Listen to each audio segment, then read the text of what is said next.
Bonjour à tous et bienvenue dans cette nouvelle vidéo. Alors aujourd'hui, présentation de Dai Makaimura, c'est-à-dire Ghouls and Ghosts, jeu de 1989 qui est la reprise du jeu d'arcade de 1988, fait par Capcom et donc édité par Sega pour sa nouvelle console de l'époque, la Mega Drive. Voilà, donc superbe couverture de Yuji Kaida que vous pouvez voir ici, hein, qui est vraiment magnifique, qui a notamment fait d'autres covers hein, comme eSWAT ou certaines illustrations pour Godzilla, etc.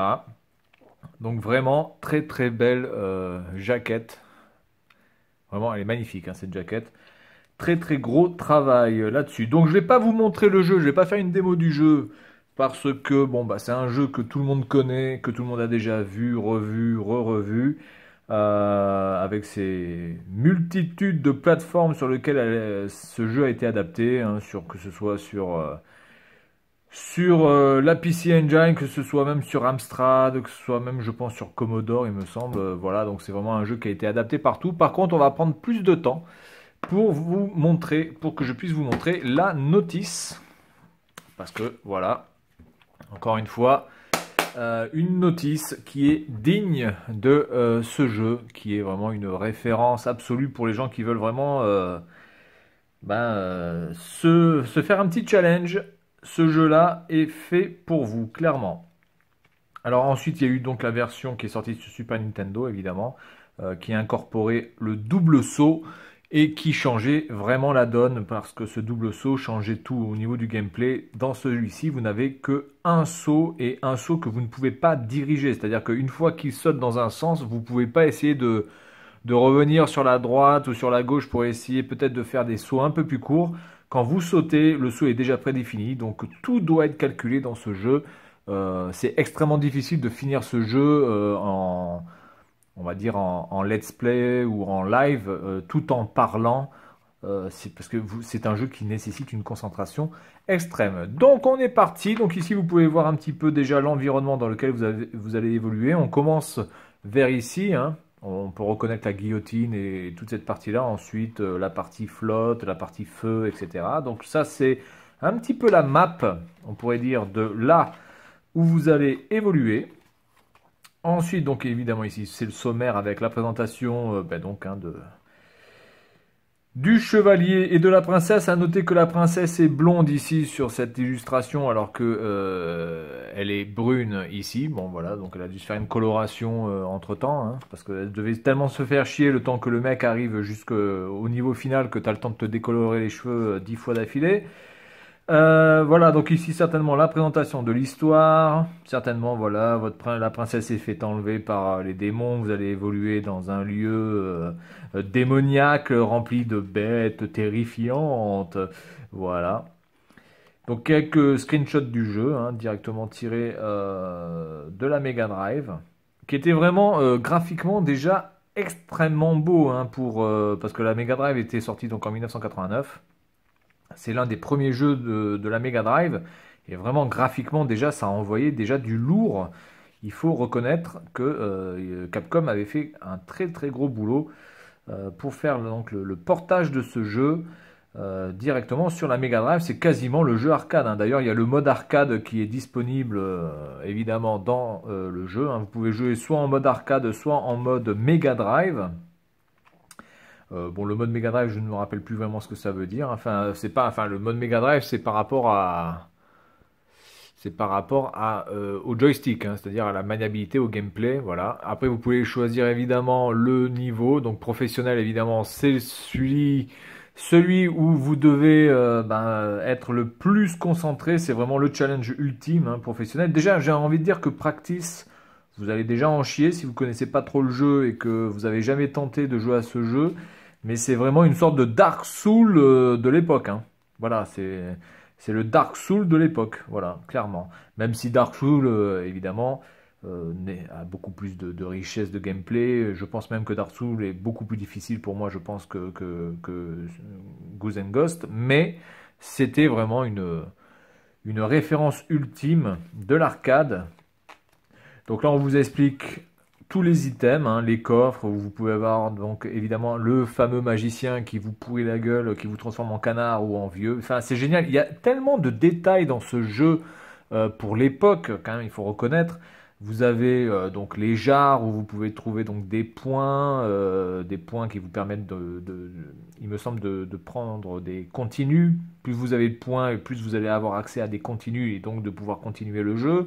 Les coffres qui vous permettent d'avoir soit des armes, soit des armures que vous pouvez voir ici pour upgrader votre armure, soit directement un mage ou un sorcier qui se cache dans la malle et qui vous transforme en canard ou en vieux. Alors ça c'est limité, hein. Vous n'êtes pas en canard pendant toute la durée du jeu, vous n'êtes pas en vieux pendant toute la durée du jeu. C'est dans un temps limité, hein, je ne sais pas, aux environs de 15-20 secondes.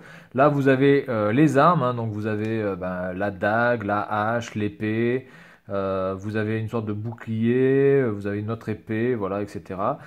Et à chaque niveau, donc vous avez une clé qui vous permet d'atterrir donc au niveau supplémentaire. Quand vous avez l'armure d'or, eh bien, selon l'arme que vous avez en possession, eh bien, l'armure d'or va vous permettre de faire une attaque différente. Celle-ci fait un éclair en forme de croix, hein, que vous pouvez voir ici, voilà, hein, qui permet de terrasser les ennemis en haut et sur les côtés. Celle-ci est vraiment pas mal. Vous avez une gerbe de feu, alors ça je ne me rappelle plus trop parce que bon évidemment ça fait longtemps que j'y ai pas joué. Vous avez la possibilité d'envoyer aussi des éclairs, il me semble, ici en l'air. Celui-ci, je ne me rappelle pas du tout de ce que ça peut faire quand quand vous invoquez la magie. Celui-ci vous permet de mettre une protection devant vous et donc chaque ennemi qui se pointe ici, en fait, touche cette sorte de miroir et crève. Donc ça, c'est vraiment pas mal non plus. Ça, c'est une très bonne idée. Ça fourmille d'idées, hein, dans ce truc-là, clairement.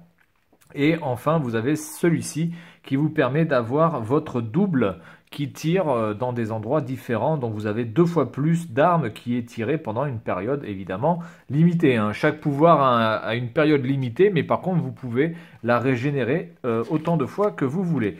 Donc ici on a la map avec un peu plus de détails, voilà, avec le nom des mondes ici à chaque fois, voilà, hein, et certainement une description du monde qui est faite ici en japonais, voilà. La présentation aussi des ennemis différents que vous allez choper au fur et à mesure, donc évidemment le squelette meurtrier, blablabla, enfin ils ont tous des noms, Pigman, l'homme cochon, la fleur empoisonnée, voilà, vous avez énormément de... Il y a énormément d'ennemis aussi, hein. Franchement, le bestiaire, encore une fois, hein, pour un jeu de 1989, enfin de 1988, le bestiaire est quand même assez fourni, parce que là, vous avez quand même 5 plus 6, ça fait 11 ennemis. Plus ensuite, 1, 2, 3, ça fait 14 ennemis, plus les boss, plus le boss final.